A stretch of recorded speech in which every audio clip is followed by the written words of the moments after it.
चलिए हमारा next lecture Excel के लिए स्टार्ट करते हैं। नेक्स्ट क्लास अपनी स्टार्ट करते हैं। कल हमने एक्सेल का बेसिक चीज़ें देखी, बेसिक मैं कहूँ या फंडामेंटल कुछ चीज़ें देखी कि रो क्या होता है, कॉलम क्या होते हैं, है ना। और साथ में कुछ फॉन्ट फॉर्मेटिंग देखी थी, जिसमें हमने फॉन्ट को बोल्ड, इटैलिक, अंडरलाइन करना, कलर देना फॉन्ट पे, है ना, सेल पे कलर फिल करना, फॉन्ट की साइज सेट करना, फॉन्ट सेट करना, ये सब चीज़ें देखा था। तो ये सारी चीज़ें हमने अप्लाई की थी इस फॉन्ट ग्रुप से। ये जो हमारा फॉन्ट ग्रुप है, यहाँ से हमने अप्लाई की थी। ठीक है, तो जो बेसिक कॉमन सेटिंग फॉन्ट की होती है वो हमें यहाँ पे मिल जाती है। जैसे फॉन्ट की ये बेसिक सेटिंग होती है, तो जो कि सामने ही रख दिया गया है। लेकिन अगर आप फॉन्ट के डायलॉग बॉक्स को ओपन करना चाहते हो तो यहाँ पे एक छोटा सा एक बटन दिख रहा होगा, इसमें आप क्लिक करेंगे तो फॉन्ट का डायलॉग बॉक्स ओपन हो जाता है और डिटेल सेटिंग यहाँ पे आपको देखने को मिलती है। सो अगर मुझे फॉन्ट का डायलॉग बॉक्स ओपन करना है तो मुझे यहाँ पे क्लिक करना पड़ेगा। छोटी सी बटन यहाँ पे देख रहे होगे, यहाँ पे एरो टाइप में दिख रही है, आप इसमें क्लिक करो। अब देखोगे जैसे इसमें कर्सर लेके जाओगे तो आपको यहाँ पे ना शॉर्टकट की भी बता देगा कि कंट्रोल शिफ्ट एफ प्रेस करने से फॉन्ट का डायलॉग बॉक्स ओपन हो जाएगा। तो इसमें मैं क्लिक कर रहा हूँ। ये जो आया इसको बोलते हैं हम डायलॉग बॉक्स। इससे क्या बोलते हैं हम? Dialog box. ठीक है, एक्चुअली में ये फॉर्मेट सेल का डायलॉग बॉक्स है। फॉर्मेट सेल में ये फॉन्ट की टैब है। ये जो खुलता है ना, ये नंबर, अलाइनमेंट, फॉन्ट, इनको हम क्या बोलते हैं? ये टैब बोलते हैं। ये पूरा क्या कहलाएगा? डायलॉग बॉक्स कहलाएगा और इन्हें हम बोलते हैं टैब। ठीक है, सो मैंने क्या किया था, मैंने मैंने क्या किया था, फॉन्ट के ग्रुप में क्लिक किया था, फॉन्ट के ग्रुप की बटन पे क्लिक किया था। सो फॉर्मेट सेल का डायलॉग बॉक्स यहाँ पे ओपन हुआ। फॉर्मेट सेल का डायलॉग बॉक्स जब ओपन हुआ तो यहाँ पे देखना आप, बाय डिफॉल्ट फॉन्ट की टैब ओपन करके दिया। क्यों टैब फॉन्ट की टैब ओपन करके दिया? क्योंकि मैंने फॉन्ट के ग्रुप से इस बटन पे क्लिक किया था। अगर मैं अलाइनमेंट के ग्रुप में जाके अलाइनमेंट के इस छोटी सी बटन पे क्लिक करूंगा तब भी मुझे वही डायलॉग बॉक्स खुलेगा। लेकिन इस बार आप देख रहे होगे, टैब कौन सी खुली है? अलाइनमेंट टैब खुली हुई है। ठीक है, अलाइनमेंट टैब खुली हुई है। ठीक है, सो मैं क्या करूंगा, मैं फॉर्मेट सेल के फॉन्ट टैब पे जाऊंगा जो कि ऑलरेडी खुला हुआ है। अभी ये फॉर्मेट सेल वाला जो डायलॉग बॉक्स है, ये ऊपर लिख के आता है फॉर्मेट सेल। किसका डायलॉग बॉक्स है? ये फॉर्मेट सेल का डायलॉग बॉक्स है। ये आपको यहाँ से भी मिल जाएगा। ये वाला जो ग्रुप दिख रहा है आपको, सेल वाला, इसमें आप जाओगे, इस बार फॉर्मेट बटन पे क्लिक करोगे और नीचे आपको मिल जाएगा फॉर्मेट सेल का ऑप्शन। ये नीचे आपको दिख रहा है फॉर्मेट सेल, यहाँ पे क्लिक करोगे तब भी आपको यही डायलॉग बॉक्स मिलेगा। मतलब कुल मिलाकर ये है कि इस डायलॉग बॉक्स को लाने के लिए कई सारे तरीके हैं। अगर आपको स्पेशली फॉन्ट के लिए ओपन करना है तो फॉन्ट के ग्रुप से ओपन कर लूँ तो फॉन्ट का ओपन कर देगा, फॉन्ट के लिए ओपन कर देगा। अलाइनमेंट अगर करना है तो अलाइनमेंट के इस बटन पे क्लिक कर दो तो फॉर्मेट सेल का डायलॉग बॉक्स ओपन करेगा। लेकिन टैब कौन सी ओपन करेगा? अलाइनमेंट की टैब ओपन करेगा। ठीक है, कहने का मतलब ये है कि फॉर्मेट सेल का डायलॉग बॉक्स बहुत इंपॉर्टेंट डायलॉग बॉक्स है। बेसिकली इसलिए डायलॉग बॉक्स इंपॉर्टेंट है क्योंकि आप इस डायलॉग बॉक्स में एक साथ कई चीज़ों पर काम कर सकते हो। जैसे कि नंबर की फॉर्मेटिंग कर सकते हो, अलाइनमेंट कर सकते हो, फॉन्ट सेटिंग कर सकते हो, बॉर्डर सेटिंग कर सकते हो, या सेल पे किसी कलर को फिल करना है, ये सारी चीज़ें आप यहाँ पे कर सकते हो। तो फिलहाल मुझे फॉन्ट की सेटिंग देखनी थी डायलॉग बॉक्स से, तो मैं फॉन्ट में क्लिक कर रहा हूँ। यहाँ पे फॉन्ट के ग्रुप की इस बटन पे क्लिक कर रहा हूँ, जिससे मेरे सामने फॉन्ट की टैब ओपन होके आ जाती है। आप देख रहे होगे यहाँ पे वो सारी चीज़ें अवेलेबल हैं जो ग्रुप में यहाँ पे दिख रही थी मुझे। यहाँ पे आप देखो ये फॉन्ट दिखा हुआ है, फॉन्ट। आप यहाँ से भी फॉन्ट स्टाइल चेंज कर सकते हो, यहाँ से जो भी फॉन्ट चाहिए आप यहाँ से सेट कर सकते हो, है ना। इसमें आप देखो बहुत सारे फॉन्ट यहाँ मिल जाएंगे। ये वही लिस्ट है जो यहाँ पे देखने को मिल रही है मुझे, ये वाली लिस्ट, वही लिस्ट यहाँ पे दी हुई है। ठीक है, फॉन्ट साइज, ये वाला जो फॉन्ट साइज जहाँ पे 11 लिखा हुआ, जहाँ मेरा कर्सर दिख रहा है 11, ये वही फॉन्ट साइज है जो यहाँ पे इस बॉक्स में दिख रहा है। मतलब इसी का शॉर्टकट उठा के यहाँ ग्रुप में रख दिया गया है। ठीक है, अब बोल्ड, इटैलिक, अंडरलाइन जो हम यहाँ से करते थे वो यहाँ से भी कर सकते हैं, बोल्ड, इटैलिक, अंडरलाइन। ठीक है, यही चीजें बोल्ड, इटैलिक, अंडरलाइन। अंडरलाइन यहाँ पे दो चीजें दिख रही हैं, एक अंडरलाइन और एक डबल अंडरलाइन। तो ये शॉर्टकट किसका है? ये शॉर्टकट है इस फॉन्ट डायलॉग बॉक्स का, ये शॉर्टकट है। फॉन्ट स्टाइल का शॉर्टकट वहाँ पे रखा हुआ है। तो ये कुछ चीजें हैं जो हमको वहाँ पे मिल जा रही है शॉर्टकट पे। बट यहाँ पे हमें क्या नहीं मिल रहा है? यहाँ पे हमें एक दो चीजें नहीं मिल रही हैं। जैसे आप नीचे आके देखोगे तो आपको फॉन्ट का इफेक्ट देखने को शॉर्टकट में नहीं मिल रहा है। जैसे कि स्ट्रेट थ्रू, सब स्क्रिप्ट, सुपर स्क्रिप्ट, ये चीज़ें मुझे देखने को शॉर्टकट में नहीं मिल रही हैं। जैसे कि मान लो मैंने, मेरे पास कुछ रिकॉर्ड है, सब्जेक्ट और केमिस्ट्री फार्मूला। ठीक है, आप देख रहे हो कि आप यहाँ पे जब केमिस्ट्री फार्मूला लिख रहा हूँ तो ये 2 सेल को कवर कर रहा है, जबकि एक्चुअली में ये एक ही सेल है। इसको सेट करने के लिए यहाँ पे आप डबल क्लिक करो तो ये एक सेल सेलेक्ट हो जाएगा। जितना बड़ा टेक्स्ट रहेगा उतना बड़ा सेल हो जाएगा। डबल क्लिक करो कॉलम के ऊपर। ठीक है, सो मान लो मैंने सब्जेक्ट दिया यहाँ पे केमिस्ट्री, केमिस्ट्री।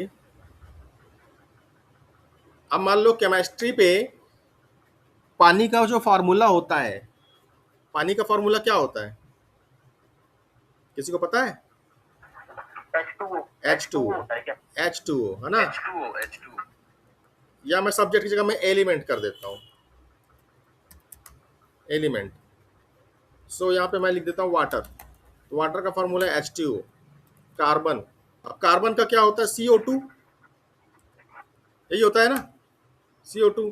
अब आप देख रहे हो कि भाई H2O ऐसे हम नहीं लिखते हैं केमिस्ट्री के फॉर्मूले में, CO2 ऐसा नहीं लिखते हम केमिस्ट्री के फॉर्मूले में। H2O में 2 ऊपर रहता है ना, H2O। यहाँ पे मैं क्या बोल रहा था कि जो वाटर का फॉर्मूला रहेगा वो H2O रहेगा, लेकिन ये 2 ऊपर साइड रहता है। ऐसे अगर मैं कार्बन की बात करूँ तो CO2 रहता है इसका फॉर्मूला, बट इसमें 2 नीचे रहता है। तो ये सेटिंग हम कहाँ से करेंगे? ये सेटिंग करने के लिए आपको इस ग्रुप में कहीं पे भी कोई ऑप्शन दिखाई नहीं दे रहा है। ठीक है, ये सेटिंग हमें एडिशनल सेटिंग कहाँ मिलेगी? फॉन्ट के डायलॉग बॉक्स में मिलेगी, मतलब फॉन्ट के टैब में मिलेगी। तो हम इसमें क्लिक करेंगे, हम इसमें क्लिक करेंगे, इफेक्ट में जाएंगे, इफेक्ट में जाएंगे। अब आपको अब आपको सुपर स्क्रिप्ट करना है या सब स्क्रिप्ट करना है? सुपर स्क्रिप्ट का मतलब जो भी आइटम आपने सेलेक्ट किया है उसे ऊपर कर देगा। ठीक है, और सब स्क्रिप्ट मतलब जो भी आइटम आपने सेलेक्ट किया है उसे नीचे कर देगा। तो भाई मुझे 2 को ऊपर करना है, सो मैं 2 को सेलेक्ट करूंगा। यहाँ पे मैंने 2 को सेलेक्ट कर दिया, शिफ्ट एरो से मैंने 2 को सेलेक्ट कर दिया है। मैं इसे थोड़ा सा बड़ा कर देता हूँ, जूम, है ना। अब देखो, सो मैं क्या बोल रहा था कि जो पानी का फॉर्मूला होगा उसमें 2 ऊपर रहेगा, तो मैं क्या करूंगा, 2 को ऊपर भेजना है मुझे, सब स्क्रिप्ट करना है। तो 2 को पहले सेलेक्ट कर दिया, ये 2 मेरा सेलेक्ट हो गया। अब मैं खोलूंगा फॉन्ट का डायलॉग बॉक्स और यहां से मैं इसको बोलूंगा सुपर स्क्रिप्ट। देखना ये साइड में प्रीव्यू भी दिखाई देगा। सुपर स्क्रिप्ट को कर दूंगा मैं चेक। तो देखो, अगर मैं अनचेक करता हूं तो ये जो लाइन दिख रही है ना, ये लाइन, ये नॉर्मल इसी लाइन पे दिखाई दे रहा है। लेकिन जैसे मैं सुपर स्क्रिप्ट करूंगा तो ये ऐप टॉस नैरो ये ऊपर चला गया, मतलब ये इफेक्ट आने वाला है। तो मैं जैसे ही ओके करूंगा, सुपर स्क्रिप्ट करके मैं ओके में क्लिक करूंगा, तो अब देखो यहाँ पे 2 जो है ऊपर चला गया। ऐसे ही CO2 में 2 को नीचे भेजना है मुझे, क्योंकि जो फार्मूला होता है वो 2 नीचे होता है कार्बन का फार्मूला। तो मैं 2 को सेलेक्ट करूंगा, तो मैंने 2 को सेलेक्ट किया और उसके बाद इस बार क्या करना है, मुझे सुपर नहीं करना है, मुझे क्या करना है इस बार, सब स्क्रिप्ट करना है। सब स्क्रिप्ट मतलब होता है नीचे लाना। सो ओके करूंगा, सो यहाँ पे ये नीचे आ गया। अब आप देख रहे होगे, अब ये प्रॉपर फार्मूला दिख रहा है। ऐसे ही होता है ना केमिस्ट्री में, वाटर का फार्मूला और कार्बन का फार्मूला। सही है? Yes sir. ठीक है, सो ये चीजें हमें यहाँ पे दिखाई नहीं दे रही हैं। तो बहुत सारी चीजें ये सारी, ये इन आइकन्स को, या मैं बोलूँ इन शॉर्टकट को यहाँ पे रखा जाता है ताकि हम डायरेक्टली इनका यूज कर सके बिना डायलॉग बॉक्स में गए। सो आप देख रहे होगे जो शॉर्टकट बना के रखे हुए हैं वो कॉमन शॉर्टकट ही रखे हुए हैं जो ज्यादातर यूज होते हैं। बोल्ड अक्षर करना होता है, कलर अक्षर देना होता है, तो बार बार बोल्ड कलर करने के लिए डायलॉग बॉक्स क्यों ओपन करना। इसलिए माइक्रोसॉफ्ट ने क्या किया हुआ है, इन सबके शॉर्टकट बना के ग्रुप में रख दिया है यहाँ पे। लेकिन कुछ चीजें होती हैं जो एडिशनल होती हैं, तो उसके लिए मुझे dialog box, dedicated dialog box open करना पड़ेगा इस तरीके से। ठीक है भाई, सो ये कुछ एडिशनल चीजें इसमें थी अंडरलाइन, ये फॉन्ट के डायलॉग बॉक्स में। ठीक है, अब हम अगली टैब में आते हैं, अगले ग्रुप में आते हैं। अभी मैं इसको पहले जैसा कर देता हूँ, कंट्रोल जेड मैं प्रेस कर रहा हूँ। कंट्रोल जेड मतलब एज इट इज जैसे पहला था वैसे हो गया। ठीक है, इसके बाद अलाइनमेंट के कुछ सेक्शन यहाँ पे आते हैं। अलाइनमेंट करना, अलाइनमेंट का मतलब क्या होगा? अलाइनमेंट का मतलब ये होगा कि जो हम यहाँ पे टेक्स्ट लिख रहे हैं उसकी स्टार्टिंग कहाँ से हो। जैसे कि बाय डिफॉल्ट आप देख रहे होगे यहाँ पे एलिमेंट लिखा है जो कि लेफ्ट अलाइन है, लेफ्ट साइड में लाइन है ना। यहाँ पे ये आपको देखो, इसको तो मैं बड़ा कर देता हूँ तो समझ में आएगा। ऐसे कर दिया, ऐसे। ठीक है, मैं चाह रहा हूँ कि ये जो है एलिमेंट और केमिस्ट्री फार्मूला जो मेरा हेडिंग है ये सेंटर में है, तो यहाँ पे आप कुछ अलाइनमेंट देख रहे होगे यहाँ पे। सो अलाइनमेंट में आते हैं अपन, तो ये कुछ अलाइनमेंट यहाँ पे दिए हुए हैं, आप इसके ऊपर कर्सर लेके जाओगे तो आपको बता देगा ये लेफ्ट अलाइनमेंट है। अभी कौन सा सिलेक्टेड है, अभी सिलेक्टेड है यहाँ पे सेंटर अलाइनमेंट। आप देखो एक ये वाला होता है टॉप अलाइन, ये वाला कौन सा है, ये मिडिल अलाइन है, ठीक है, ये वाला कौन सा है, ये बॉटम अलाइन है। सो अलाइनमेंट ग्रुप में हमें सारे अलाइनमेंट्स मिल जाते हैं यहाँ पे, left right top down bottom, जो भी आपको करना हो यहाँ से आप कर सकते हो, ठीक है। जैसे कि मैं कुछ अलाइनमेंट यहाँ पे इसको थोड़ा सा मैं बड़ा करके दिखाता हूँ, ये नीचे वाला तो ठीक है इजी है, कोई दिक्कत नहीं। अगर मैं लेफ्ट करूंगा तो लेफ्ट अलाइनमेंट हो जाएगा, किसी एक को सिलेक्ट करके दिखाता हूँ, ये लेफ्ट अलाइनमेंट हो गया, ये राइट अलाइनमेंट हो गया, ये सेंटर अलाइनमेंट हो गया, ठीक है, लेफ्ट राइट एंड सेंटर। अब मैं चाहता हूँ कि भाई ये मिड में आए, यहाँ पे या यहाँ पे आए। सो उस कंडीशन पे ऊपर के ये 3 अलाइनमेंट काम आते हैं। जैसे कि मैं इसको कर दूंगा मिड, है ना, ये सेंटर में तो है लेकिन कहाँ पे चला गया, मिडिल सेंटर हो गया, ठीक है। मैं चाहता हूँ ये राइट में मिडिल, इस तरीके से। सो इस तरीके से आप यहाँ पे ये 3 सेटिंग और यहाँ पे हमें मिल जाती है ना। मिडिल में लाने के लिए ऊपर के 3 बटनें होती हैं, और कहाँ पे जाना है लेफ्ट राइट सेंटर आप यहाँ से कर सकते हो। यही चीज़ें मुझे इसके डायलॉग बॉक्स में मिल जाएगी। आपको अलाइनमेंट में अगर आप जाओगे तो कुछ और चीज़ें यहाँ पे मिल जाती है। मेन ये डायलॉग बॉक्स है हमारा, ये तो छोटे छोटे शॉर्टकट यहाँ पे मिल जाते हैं जो कॉमनली यूज होते हैं, लेकिन अगर आप थोड़ा डीपली जाओगे तो यहाँ पे कुछ और मिल जाते हैं। अब जैसे मान लो फॉर एग्जाम्पल कोई हम दूसरा एग्जाम्पल ले लेते हैं, मान लीजिए मैं इसको डिलीट करता हूँ और इसको नॉर्मल कर देता हूँ। मैंने यहाँ पे इसकी रो को चौड़ा कर दिया था, मैं नॉर्मल कर देता हूँ यहाँ पे, ठीक है। अब जैसे मान लो मैं यहाँ पे बोलता हूँ रोल नंबर,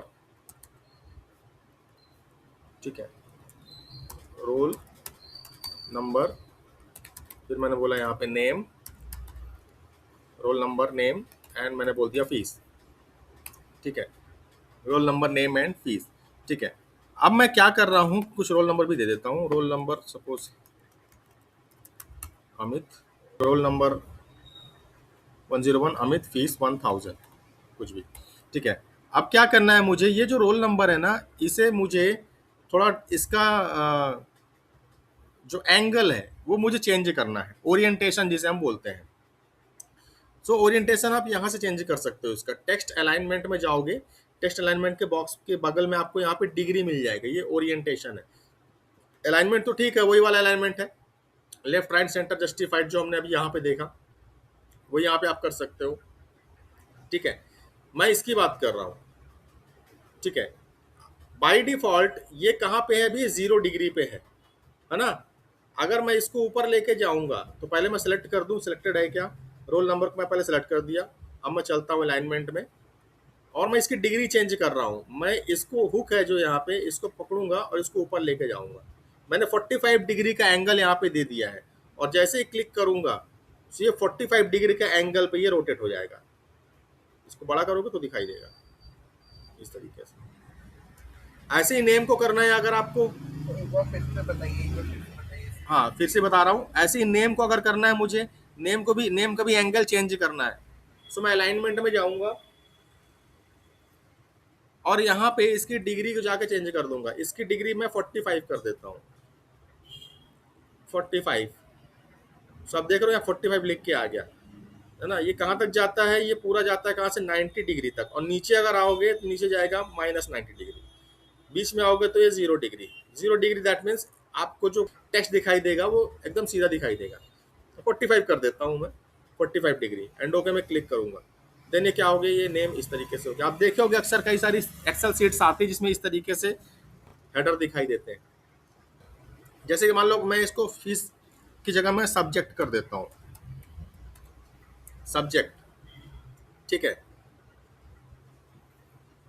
सब्जेक्ट। तो सब्जेक्ट को भी कर सकते हैं हम यहाँ पे। अलाइनमेंट में गए और डिग्री मैंने बोल दी 45 एंड ओके। आप यहाँ पे टाइप भी कर सकते हो, आप यहाँ से इसको घटा सकते हो, बढ़ा सकते हो। यहाँ पे बटन दी हुई छोटी सी, आप देख रहे हो कि उसका जो इंडिकेटर है वो नीचे आ रहा है, ऐसे ही ऊपर जा रहा है। आप डायरेक्टली यहाँ पे क्लिक करके भी कर सकते हो। तो मैंने यहाँ पे बोल दिया 45, देन ओके। फिलहाल मैं इसे नॉर्मल कर देता हूँ, ठीक है। अब मान लीजिए मैं अपना ये रिकॉर्ड बना रहा हूँ, रोल नंबर नेम फीस को थोड़ा सा ऊपर मैं जगह बना देता हूँ, थोड़ा स्पेस दे देता हूँ। ठीक है, मैं यहाँ पे करना चाहता हूँ।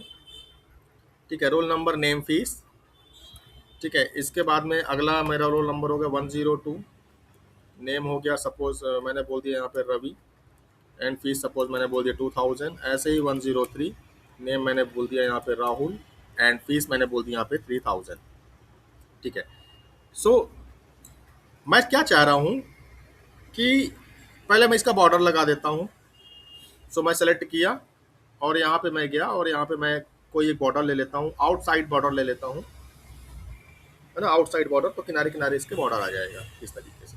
ठीक है, अब मैं यहाँ पे इनको मैं साइज बहुत ज़्यादा बड़ी बड़ी है तो फिट कर देता हूँ इस तरीके से। ये भी फिट हो गया और ये भी फिट हो गया, और फिर इसको भी फिट कर देता हूँ इस तरीके से। ठीक है, अब यहाँ पे ये रिकॉर्ड किनका है? सो मैं यहाँ पे बोलता हूँ student record, student record, student records.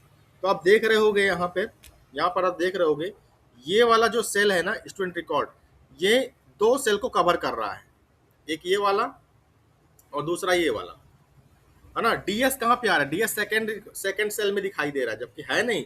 आप डीएस में अलग से वैल्यू डाल सकते हो, जैसे कि मैं कोई भी एबीसी वैल्यू डाल दिया, कुछ भी डाल दिया, ये डीएस की वैल्यू हो गई। अब आप देख रहे होगे यहाँ पे जब मैं यहाँ पे E2 में कोई रिकॉर्ड कोई वैल्यू इंटर कर रहा हूँ, सो मेरे सामने क्या हो रहा है कि पिछला वाला जो है ना ये हाइड हो जा रहा है। सो मुझे क्या करना पड़ेगा, मैं इसे हटा दिया यहाँ से। मुझे क्या करना पड़ेगा, ये एक सेल को यहाँ तक लेके आना पड़ेगा, मतलब ये पहली सेल, ये दूसरी सेल और तीसरी सेल, इन तीनों सेल को मुझे जोड़ना पड़ेगा, मतलब मर्ज करना पड़ेगा। भाई मेरा हेडिंग ऐसा तो अच्छा नहीं लग रहा ना, सीधी सी बात है, ये मेरी हेडिंग अच्छी नहीं लग रही है। ये सेंटर में आनी चाहिए। सेंटर में कब आएगी? जब मैं ये पहली सेल को, दूसरी सेल को और तीसरी सेल को मर्ज कर दूंगा। मर्ज करना मतलब जोड़ना। तो जिन सेल्स को आपको मर्ज करना है उन्हें सेलेक्ट कर लो पहले। तो ये पहले सेल में स्टूडेंट रिकॉर्ड्स लिखा है, ये कहाँ तक जाना चाहिए? Second cell and third cell, है ना। ये तीन सेल मेरी सेलेक्ट हो गई। अब आपको सिंपली आप फॉर्मेट सेल का डायलॉग बॉक्स ओपन कर लो, चाहे कहीं से भी ओपन कर लो, या तो आप फॉर्मेट सेल यहां से चले जाओ वही खुलेगा, या तो आप अलाइनमेंट के बटन पे क्लिक कर दो, तब भी वही आपको फॉर्मेट सेल का ही डायलॉग बॉक्स ओपन होगा, या तो आप फॉन्ट से चले जाओ तब भी आपको फॉर्मेट सेल के पास ही आप पहुंचोगे। आप कहीं से ही पहुंचो, हमें ऑप्शन से मतलब है। तो मैंने फॉर्मेट सेल का डायलॉग बॉक्स ओपन किया और फॉर्मेट सेल की अलाइनमेंट टैब में आया। यहाँ पे आपके एक ऑप्शन दिख रहा है मर्ज सेल का, मर्ज सेल। तो मैं मर्ज सेल में क्या करूंगा, यहाँ पे टिक कर दूंगा, और टिक करने के बाद में करूंगा ओके। जैसे ही मैं इसे ओके करूंगा तो जो मेरी तीन सिलेक्टेड सेल थी वो जुड़ जाएंगी, मर्ज हो जाएंगी। अब देखो, अब ये तीन सेल नहीं रह गई, अब ये सिंगल सेल कहलाएगी। जैसे कि एक सेल हो गई, ये दूसरी सेल, अब ये तीसरी सेल। लेकिन अगर ऊपर जाओगे तो ये और ये दोनों ये तीनों सेल अलग है, बट नीचे वाली ये पूरी एक सेल कहलाएगी। यहाँ पे क्या होगा, ये दोनों तीनों सेल मिलके एक सेल बन गई। अब आप बाद में इसका अलाइनमेंट कर लो, आपको इसको सेंटर चाहिए, तो सेल सेलेक्टेड है पहले से, मैं इसको कर दिया सेंटर, तो सेंटर आ गया। कलर चेंज करना है, कर दिया मैंने कलर चेंज। ऐसे ही हो सकता है आपको बाद में इसे स्प्लिट करना हो, वापस से अनमर्ज करना हो। सो आपको क्या करना है, इसे वापस सेलेक्ट करना है, फिर से वहीं जाना है, कहाँ पे, ये मर्ज सेल, इसको अनचेक कर दो और ओके में क्लिक कर दो, तो ये वापस अनमर्ज हो जाएगी। मतलब ये पहला सेल हो गया, ये दूसरा हो गया और ये तीसरा हो गया। फिर से करना मुझे मर्ज, सेलेक्ट कर लो और फॉर्मेट सेल के अलाइनमेंट टैब पर जाके इसे मर्ज में क्लिक कर दो और ओके में क्लिक कर दो, देन ये मर्ज हो गया। ठीक है, ऐसे ही इनका भी अलाइनमेंट आप अपने अकॉर्डिंग सेट कर सकते हो। मैं इसका अलाइनमेंट सेंटर कर देता हूँ, ये भी सेंटर हो गए, और इनके अलाइनमेंट भी मैं यहाँ पे सेंटर कर देता हूँ, तो ये भी सेंटर हो गए। तो रिकॉर्ड थोड़ा सा गुड लुकिंग हो गया। इसमें बॉर्डर लगाना है ऊपर, इस सेल में बॉर्डर लगाना है तो बॉर्डर में चले जाओ, आउटसाइड बॉर्डर ऑलरेडी सिलेक्टेड है, क्लिक कर दो, इसके ऊपर ही बॉर्डर लग जाएगा। ओके, चलिए ठीक है, फिर मिलते हैं हम नेक्स्ट क्लास में। तब तक के लिए tata bye bye and thank you.